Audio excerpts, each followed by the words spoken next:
Ladies and gentlemen, welcome. Bro, we back with the scary videos, man. The internet's darkest corners 5. Make sure you like and subscribe, comment what I should watch next, and let's get to this video, man.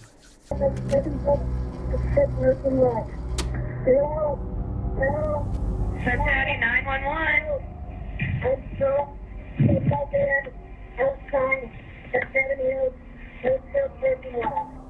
It's 3:16 p.m. on April 10th, 2018. A 911 operator receives a call from 16-year-old Kyle Plush, who had just experienced a freak accident. In the minutes prior to this call, Kyle had just arrived at the Seven Hill School in Cincinnati, Ohio for a tennis match. He had been driving a 2004 Honda Odyssey, a minivan that featured 3 rows of seating, with his gear for the day's match being stored in the very back. In order to retrieve it, Kyle climbed to the back of the vehicle and reached over the 3rd row seating, extending his body as far as it could go in order to grab his equipment, when suddenly, the seat's folding mechanism was engaged, causing it to collapse into its storage position, taking Kyle with it. In an instant, he was pinned and completely unable to move, as he was now trapped in the car upside down, not even being able to move his arms and hands enough to grab his cell phone. I can't even say nothing about this either, because my mom had a van just like that. I learned how to drive in the van just like that. I used to climb over the seats to get something out the back just like that. So this, hey. Though luckily, his phone had Siri, which he would call out to call the police. Hello? Hello? Hello? Where are you? Hello? Where are you? I can't hear you. While on the phone, Kyle couldn't hear anything given how far away he was from the device, but he stated as clearly as he could that he was in dire need of help. Due to the position he was stuck in, he was already struggling to breathe, and he knew he was likely not going to survive much longer, which he made very clear to the operator. I'm in desperate need of help. Hello? I'm gonna die here. Less than 1 minute later, the call would cut out.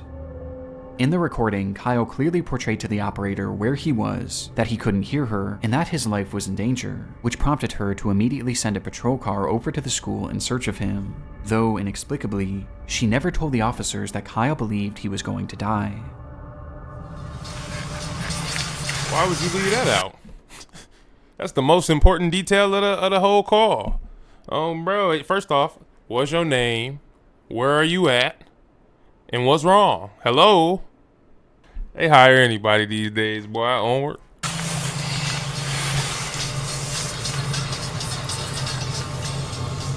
And then you got bro pulling up listening to LL Cool J because he don't know the urgency, bro. If she would have told him, hey, it's a kid about to die in this parking lot, bro wouldn't just be cool and chilling.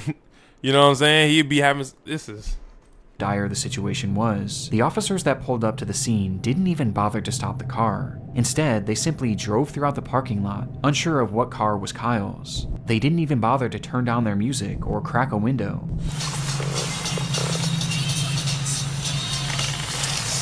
Seemingly being more interested in the types of cars that other students were driving. These kids drive better cars than you do. And this is why. And this is why. Clear as day.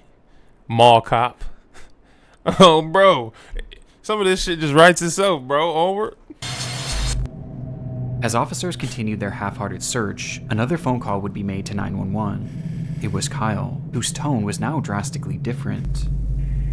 I probably don't have much time left to tell my mom that I love her if I die. This is not a joke. After Kyle says his goodbyes, he tries one more time to relay what was happening, this time providing the parking lot he was in along with the exact make and model of his car. This is not a joke. I'm trapped inside my gold Honda Odyssey van in the software parking lot of Seven Hills South. Send officers immediately. I'm almost dead. At this point, officers were still in the parking lot looking for him. Help was literally just a few feet away, and on top of this, the operator was also able to get a ping from Kyle's phone, which gave coordinates to his exact location within just 5 to 10 feet of his vehicle. And yet, The dispatcher never passed this information along. As Kyle remained on the line fighting for his life, the officers on the scene would pull out of the parking lot, close their report, and carry on with their day, stating, "I don't see nobody," which I didn't imagine I would. With this line making it apparent that those involved with the case never actually believed this situation was real, and instead viewed it all as a hoax. The dispatcher, somebody got to go to jail for this, bro. That's a smart kid too, bro. The kid called. He said the make, the model, the color, where it was at. Y'all had a ping within 5 feet. He can't see a Honda Odyssey. He can't see a gold van. It's very hard to miss. Bro, this shit is crazy, dog. Onward.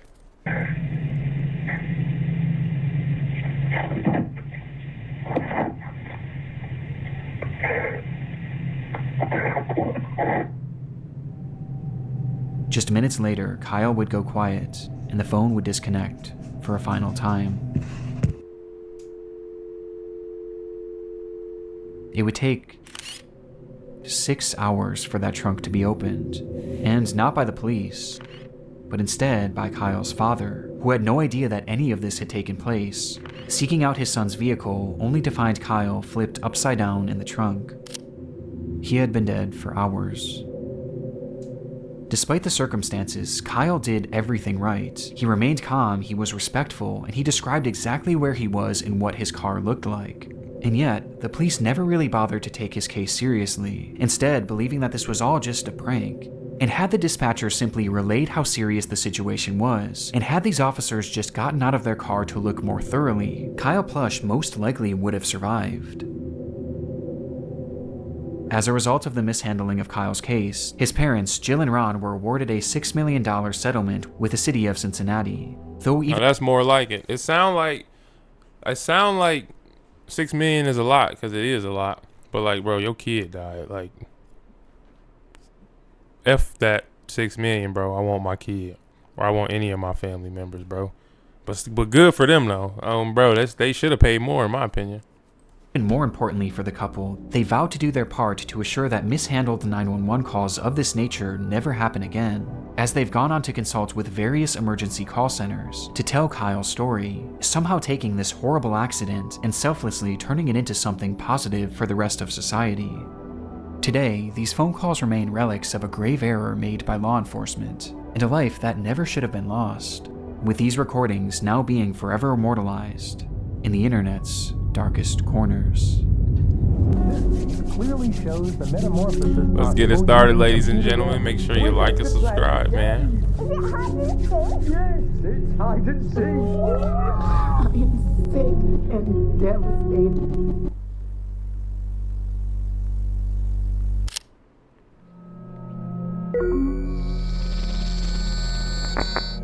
It's April 4th, 2020. A man living in Baltimore, Maryland goes live on his Facebook page announcing that tonight would be another one of his famous game nights. At this time, the COVID lockdown was in place all across the United States, and practically everyone was cooped up indoors, with little opportunity for real socialization. But for 24-year-old Ernest Wilson and his friends, this didn't stop them from having a good time. Ernest often hosted parties featuring childhood games like, I'm gonna be honest, so was I. I ain't gonna lie, bro. I caught COVID at a party at my house, and everybody had to be tested. And still, I'm sorry, bro. I'm part of the problem. Monopoly and Uno, adding in his adult flair by turning them into drinking games, with one game in particular being top of mind that night: hide and seek. The evening began with Ernest inviting his Facebook friends to the function, letting them know that this time the game night would be held at an Airbnb rather than in his home, though he never gave out the address, as this was a closed invitation event, which he made very clear on his page. Please don't show up with nobody I didn't personally invite if we didn't discuss it first. They're going to get left outside. Ernest took this so seriously that at one point he even called out one of his viewers, stating outright that they were not allowed to show up under any circumstances. You're not invited. You're not pulling up on me. The person who just joined. If you're still watching, you're not invited. Because you don't fucking listen, and I'm gonna bang you in your mouth next time. However, it was never revealed who exactly this person was, or why Ernest expressed such hostility towards them. From there, Ernest would start and stop his live stream a few different times, showing the progression of the party, which ended up with a decent turnout.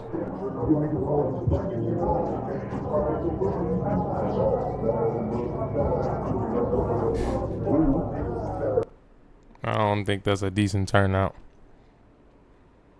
You got Shorty and Diddy bopping for 2 viewers. So that ain't a decent turnout, bro. But as long as they having fun, onward. And by 2 a.m., with there being no signs of slowing down, it was time for the main event.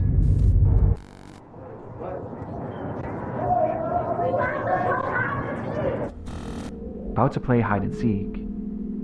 This was the caption for Ernest's final live stream of the night, which shows his group of friends preparing to play the game, turning off all the lights in the house before Ernest himself steps outside, assuming the role of the Seeker, beginning his countdown as the camera keeps rolling. 1, 2, 3, 4, 5, 6, 7, 8, 9, 10, 11, 12, 13. I can hear y'all. 14, 15. I can see y'all. 16. I come out of hiding like, hey, bro. What did you counting like that for, bro? Let me see your hands. Dude sound like he finna start shooting. I don't know if I'll still just be hiding. Oh, bro, I don't want to play no more. Onward. 26, 27, 28, 29, 30. Because I'm tired of fucking counting. Ready or not, here I come. After a long 30 seconds, it was time to find his friends, with Ernest starting his search inside the home. Ain't nobody in this bathroom. I didn't think about it. Fuck. Oh, alright. His ass.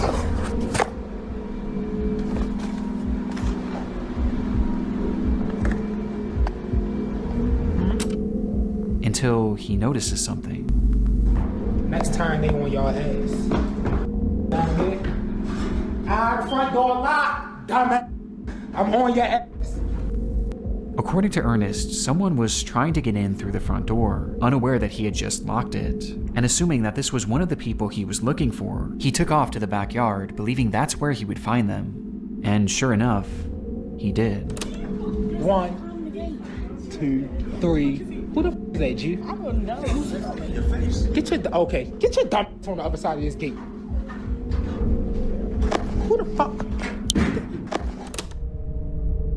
Ernest flips the camera around, revealing a man hopping over a gate to the backyard. He had no idea who this person was, but he seemed to assume that they were likely just trying to get into the party, not really taking it too seriously, hence his joking attitude.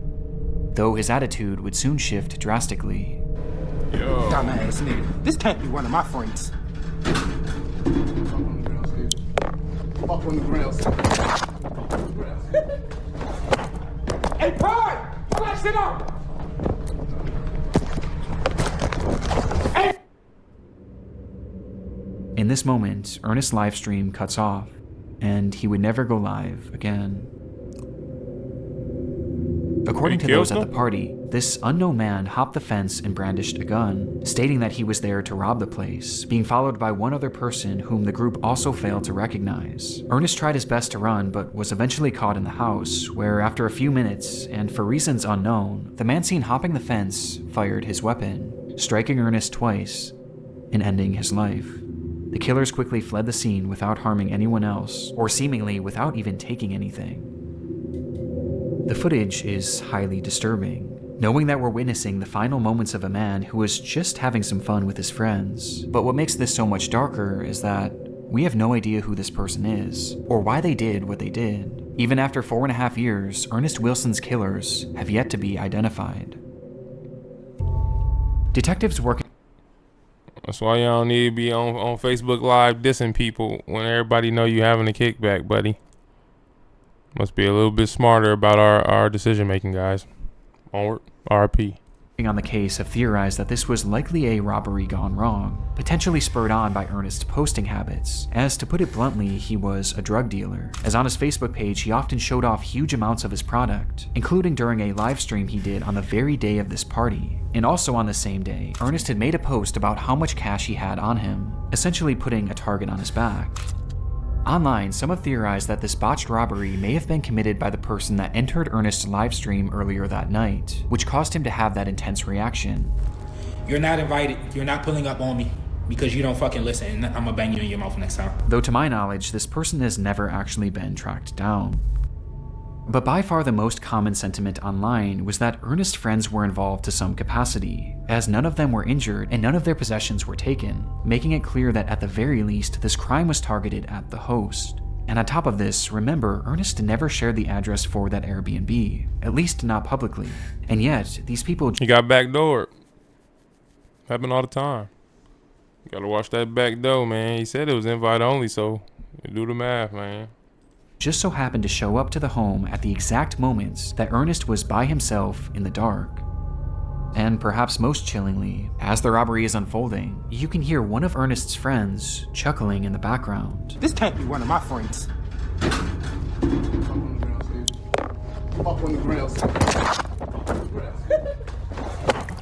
Though as concerning as this is, it's sadly far from conclusive, and to this day it appears that Ernest's case is slowly being lost to time, leaving us for now with only questions, and one of the more disturbing live streams I've ever seen. Be careful, man. And now these messages. Make sure Before you we like dive and into our next subscribe. case, I want to first thank today's video sponsor, Factor. Oh, dang, I don't think they sponsored me. Onward. As evidenced by the previous case and several others discussed throughout the series, live streams are often a hotbed for disturbing moments online. And when researching Ernest's final stream, I came across yet another example of just how dark things can get when the cameras go live. It happened on January 22nd, 2017, when a 14-year-old girl named Naika Vinette went on Facebook Live with a caption. In the stream, Naika discussed how difficult life had been. Throughout the years, she had been placed in and out of countless foster homes, where her treatment ranged from poor to straight-up abusive, with this constant mistreatment leading her to just want it to be over already. And based on the title of the stream, it was clear what her intentions were going to be.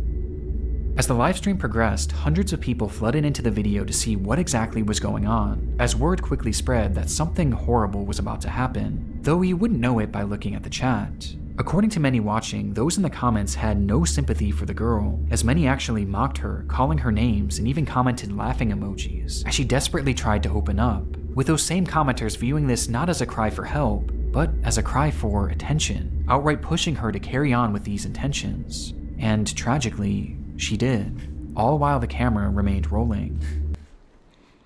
This is tragic, bro. All that trolling. Everybody love to troll until somebody go too far, then it ain't funny no more, bro. However, even after she followed through with this, the behavior of her chats didn't stop. Whether they assumed it was fake or just didn't care either way, the hateful barrage of insults actually got even more vile once she had obviously passed away. And this went past just words, as people who knew her actually began making parody videos of the girl, replicating the position she was dead in, all while her livestream continued running. It would take over an hour before police would finally be called and retrieve her body, with the stream being shut down by Facebook shortly before. It was an awful situation all around, but what I found most saddening about this was her final reason for doing what she did, as she stated simply that she just wanted to be with her real mother, who she loved so dearly. And this was something that seemed to be the plan all along, as her mother, Gina Alexis, claimed that she too desperately wanted to be reunited with her daughter. And following her daughter's highly publicized death, Gina actually came forward at a news conference to discuss the tragedy. Her biological mother broke down while speaking about her daughter's death. She dreamed of one day being reunited permanently. I have trusted Florida foster care people to care for my baby. Where she blamed the entire foster care system for everything that had happened, believing that they didn't do a good enough job of keeping her daughter safe, and they failed to try and reunite her with Naika. Why was she in foster care, bro? But we gotta have some accountability, bro. Onward. Because of the obvious emotion involved and the overall shocking nature of this case, the news report would quickly go viral, leading to widespread support for the grieving mother. However, this also caused some people to look a bit deeper into what exactly led up to this livestream, for which one piece of information was brought to light that somehow made this case even more upsetting. On the day that Naika's life came to an end, it was revealed that her mother was actually in the stream watching before and after it happened, seeing her own daughter having this mental breakdown, as well as seeing all those people in the chat mocking her, which made people feel even more sorry for Gina as her plight was unimaginable. Though this wasn't the only revelation to come forward, as it was soon realized by the investigators looking into Naika's case that Gina had not only witnessed all of these people laughing at her daughter and egging her into ending her life, but she had also joined them as well. She was Hashtag telling her to ADHD do games it. played, you sad little DCF custody. That's why you are where you're at. For this dumb shit and more, you keep crying wolf. You dead, you will get buried, life goes on after that doesn't listen to their parents, trying to be grown, seeking boys and girls' attention instead of her books. In a live stream where one of the last things Naika ever said was that she desperately have some accountability. Like I said, bro, this is sick, bro. It's sick in so many different ways. You got adults. It's crazy, bro. It's important to be a good parent, man. It's very important. Onward. Wanted to be reunited with her mother. That same mother was not only watching, but actively pushing her to follow through on her plans, leaving this comment where she outright says that it doesn't matter if you live or die, life goes on. And it got even worse. The media also discovered that the reason Naika had been removed from her custody to begin with was because Gina had beaten her 30 plus times with a belt when she was only 6 years old. On top of this, Gina often texted Naika saying that she wanted nothing to do with her, despite the young girl frequently reaching out and begging to be part of her life. Eventually, Gina would tell Naika's caseworker that all that means is the mom's the problem. It's clear as day the mom's the problem. She ashamed. She can't even look her daughter in the face. She too ashamed. Crazy because the daughter don't know no better. She just want her mom. Bro, but really, your mom's a piece of shit. R.I.P. The girl is y'all's problem. I'm done with the games. Before sending Naika middle finger emojis when all she did was ask to see her brother. And this is all amongst other things that are far more horrendous that I really don't want to get into. And yet, after Naika's death, Gina had the audacity to go on television in an attempt to garner sympathy for a death that she clearly contributed to, saying that all she wanted was to be the girl's mother, despite rejecting her at every turn. And honestly, this is where I thought this entire story would come to an end, until I noticed something strange when I was editing this video. Naika's Facebook page is still active. It's no longer posting anything original, but instead, the account is consistently reposting content from another page, a page run by Gina. After Naika's death, Gina seemingly seized control of the young girl's Facebook account, where she now posts her own content, which includes her attempting to defend the fact that she gave up on Naika. Tell me what mother would accept a 13 going on 14-year-old in and out of detention centers, going to jail or getting arrested while in foster care. As well as her responding to those who blamed her for her daughter's death. People be like, you heard the rumors going around about you? And I did. But they forgot to tell you one thing. That I don't give a fuck. Huh? What's my name? My first name is Very Much. My last name is Unball. 0 likes. And even some posts where she's promoting her podcast, as it seems that after all this, Gina's actually trying to carve out some sort of career as an influencer, as she posts videos garnering sympathy for the loss of her daughter, along with giving out parenting advice. Like, there's so much stuff that parents need to do for their child that they're not motherfucking doing. They're not paying attention because they're taking the easy way out. With all this making it even more obvious that Gina has little to no remorse for what she did.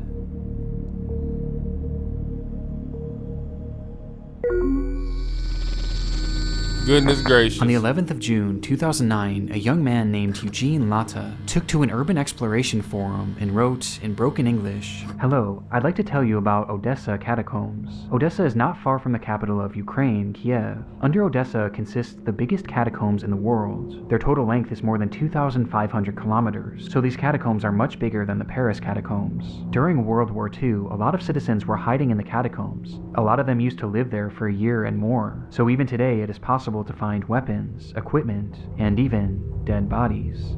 Every year a lot of explorers get lost and even die there." Nope. His post was accompanied by a series of photographs from the underground Nope. labyrinth, which stretched over 1,500 Nope. miles, its paths winding aimlessly Nope, deep below nope. the surface of the earth. The structure was mainly the result of limestone mining many years ago, though despite this, it was never properly mapped, and was, conversely, not often explored, essentially being a pitch-black maze to nowhere. Given that the area wasn't well known back in 2009, the post was met with amazement. Fellow urban... I don't get it, guys. What is y'all amusement with going in places where it seems haunted or you can die or dangerous? You know, I like being safe. I would like to die at old age, you know, not claustrophobia. Bro, or being possessed. More. Explorers applauded the location and the photographs that Latta had taken, wanting to see even more, and since he was a native of the area, Latta delivered. "Thanks to all. If you want, I can add more photos. As I said earlier, a lot of people get lost and even die under Odessa. Maybe this photo will shock you. It's the dead body of a 19-year-old girl who had gotten lost in the maze." Though it's censored here, the image shows 3 young boys staring blankly at the camera as they stand behind a badly decomposed body. Understandably, this image caused a lot of intrigue on the forum, as other users began to press for more information, and sure enough, it was a story that Latta knew well. 3, 2, 1. Happy New Year, everybody! Happy 2005! It was New Year's Eve, the final day of 2004, when a group of teenagers made their way down into the catacombs to begin their celebration. This wasn't super uncommon at the time, as many of the entrances to this labyrinth were very easily accessible. This one in particular just so happened to be located directly next to the public school, School 56, and had just been left wide open, making it the perfect place for friends to sneak a few drinks.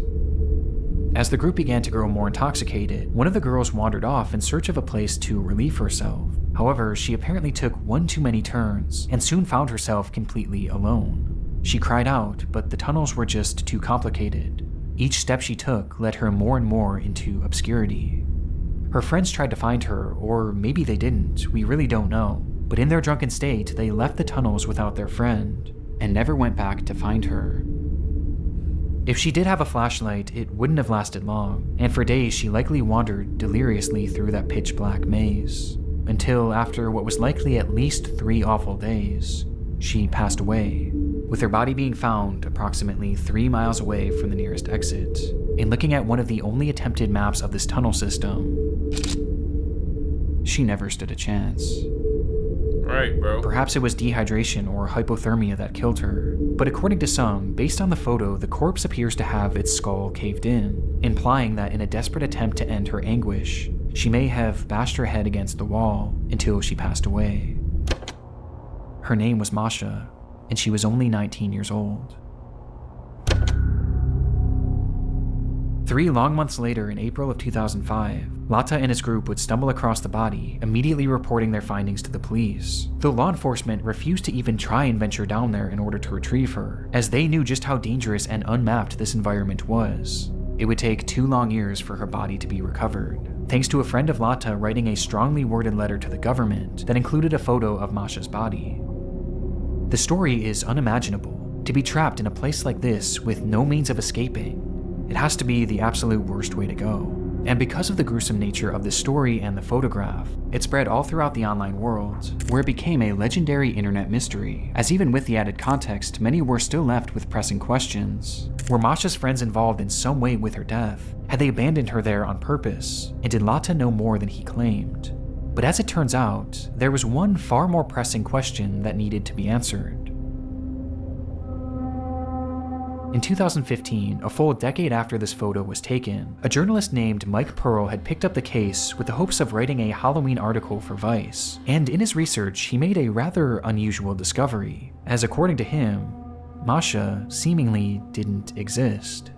Pearl was never able to find any verifiable proof that a girl named Masha had ever gone missing in that area. He was also not able to find any death records of anyone by that name either, or even any reports of a body being pulled from the catacombs during this time frame. Something just wasn't adding up, and it got stranger from here. Sometime after the photograph began making its rounds, one of the most prominent explorers of the Odessa catacombs put out a statement on his own website in regards to Masha, which read, "Besides the original photographer, there isn't one person, civilian or law enforcement, that can confirm the story. We believe it is just a practical joke and the corpse is fake." Following this revelation, Pearl was able to track down Lata, who was unable to recount where the body was roughly seen, or even how to get in touch with the other people shown in this photo, none of whom had ever come forward to back his testimony, which makes the credibility of Lata and his story of Masha incredibly shaky at best. However, this is where the crux of the mystery stands today. When looking at these photos, one thing is apparent to me and essentially everyone else who has seen them. The corpse shown seems very real. It matches the decay of the bodies found in similar environments, with that one prominent Odessa explorer eventually deleting his statement at some point over the years, leaving the general consensus that this is in fact a real corpse. But if the story of Masha isn't true, then who is this? Well, we have no idea. It's entirely a mystery. But the reality of the situation is that bodies being found down in these catacombs isn't totally uncommon. Over the years, many explorers... I don't know. There's a lot of question marks for me as far as what happened, but I do know I'd never go down there. You know, bro, you should never go down there either. This is perfect evidence. Onward. Have gotten lost down there and suffered the exact same fate as the story of Masha. But on top of this, these tunnels have also been used by murderers as a dumping ground for their victims' bodies, with either one of these scenarios being possible in this case. Though the frustrating part is that we may never actually know who this person was or how they died, as I and many others have doubts that this body was ever actually recovered, just simply due to lack of public information and news reports about it. And instead, the reality is that this corpse is probably still down there somewhere, and has simply been lost to time, as sections of the catacombs have been known to flood and cave in, sealing them off from the outside world forever. So for now, and potentially the rest of time, the story of Masha will remain an internet mystery. No thank you.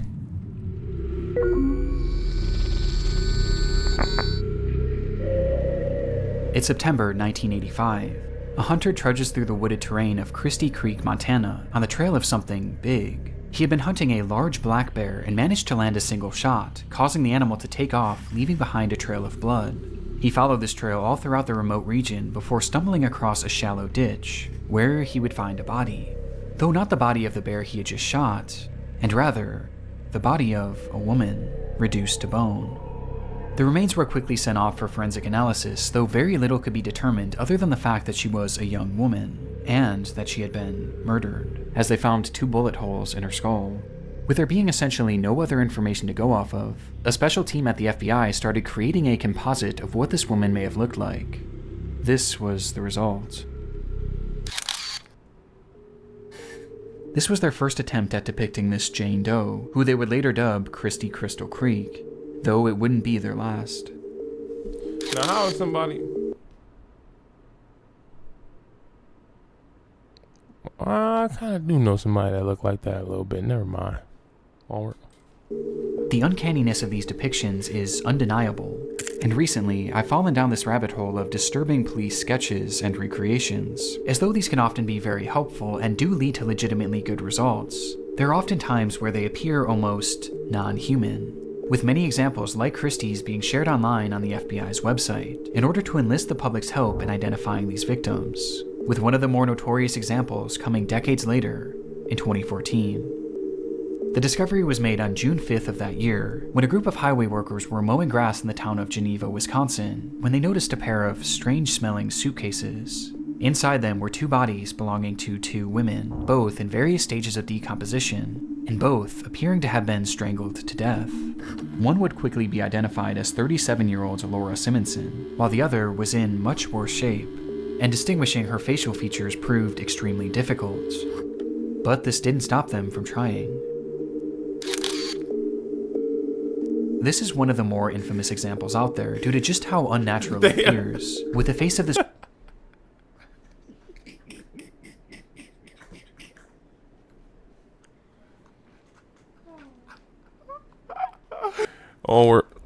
woman being turned into a meme and even being used in a video game. But to me, there's one example that I've never been able to shake, as the entire story and its recreation gives me such an uneasy feeling. The discovery was made all the way back in April of 1977, when a couple in Alberta, Canada had returned to their often abandoned cabin in order to empty the septic tank, only to find a body floating inside.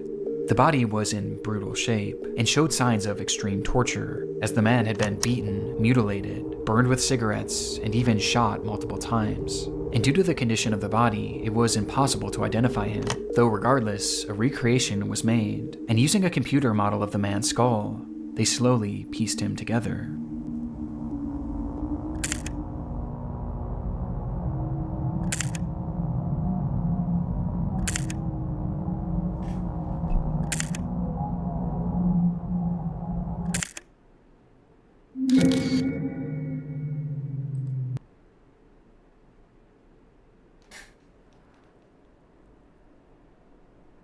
Johnny Bravo looking at me. He would later be dubbed Septic Tank Sam. There's something so depressing about these composites, as these are real people with real stories and real names, that have been reduced to these horrifying images and tacky nicknames. But there's another side of these police sketches too, as when dealing with victims it's obviously incredibly sad, but when dealing with suspects, these off-putting identities can be outright horrifying. Over the years, there's been numerous unidentified killers who law enforcement were not able to positively identify, forcing them to turn to these same methods of sketching and recreating, with one of the darkest examples being that of the Lake Bodom killer. It was June 5th, 1960. 4 Finnish teenagers were on a camping trip to Lake Bodom, sleeping peacefully in their tent on the lakeshore, when suddenly they were attacked. It happened in an instant, as a man wielding a knife began stabbing through the tent, eventually bludgeoning the group with an unidentified blunt object. That night, 3 of the teens would be killed, while 1 managed to survive with substantial injuries. When asked about what he had seen that night, the lone survivor claimed that the man who attacked them wore all black and had large red eyes. Based on his accounts and other potential sightings, a sketch of what this man may have looked like was made, and the results were unusual at best. With this man going on to garner the appropriate nickname of Bug Eyes McLip due to just how unnatural his facial features appear, especially his eyes. In fact, there's something unnatural about all of these recreations, which begs the question, did any of them actually work? Well, surprisingly, out of these 4 people, 3 have been identified. Christy Crystal Creek would go on to be identified as Janet Lee Lucas, a 23-year-old who would be the last identified victim of serial killer Wayne Nance, with this identification being the result of improved forensic genealogy. The second and most notorious example would go on to be identified as Jenny Gomez, who had been strangled by Steven Zilich, a man dubbed the Wisconsin Suitcase Murderer. And despite this recreation appearing to look nothing like Jenny, it was actually the sole reason that she was identified, as one of her family members ended up recognizing these overpronounced cheekbones and matching them to Jenny. And then there was Septic Tank Sam, who was revealed to be Gordon Edwin Sanderson, thanks again to genetic genealogy, as a sample of— They ain't getting these off these sketches, bro. They just solving these and they already had the sketch. Bro, these people don't look nothing like these. Actually, that first girl kind of looked like Shorty, but other than that, nah. Of his sister's DNA was eventually used to prove that this was in fact him, though it's still unknown who killed him or why. Which leaves just this final person, the killer of at least 3 people. He, unfortunately, has never been identified, and this isn't too surprising as the features of this person just seem impossible. He just looks far too strange to be real. Right? Well, even though he hasn't been positively ID'd, it doesn't mean that he hasn't been potentially photographed. Shortly after the teens were murdered, a funeral was held in their remembrance, for which a large crowd of locals were in attendance, with this photo of the crowd being snapped. And standing there, in the center of it all, was a man whose features looked impossible. This man would never be photographed again, and his connection to the case has never been officially confirmed, leaving these murders unsolved to this very day.